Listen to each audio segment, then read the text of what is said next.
Il-Union għall-Infermiera u l-Qwiebel MUMN irrifjutat il-ftehim settorjali l-ġdid ippreżentat mill-Gvern. Dan għamlitu waqt laqgħa ġenerali straordinarja li saret it-tlieta filgħaxija. Il-ftehim settorjali kif propost fih żieda konsiderevoli fit-dħul tal-infermiera.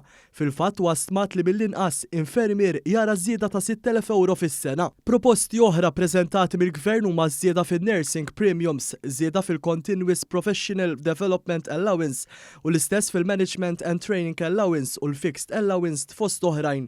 F'konferenza tal-aħbarijiet l-erba' filgħodu fil-binja tal-MUMN f'Ħal Ormi, il-President tal-Union Pawlu Paċ għalli fil-waqt li llum mhux se jmorru għal direttivi ġodda huma ma jeskludu xejn.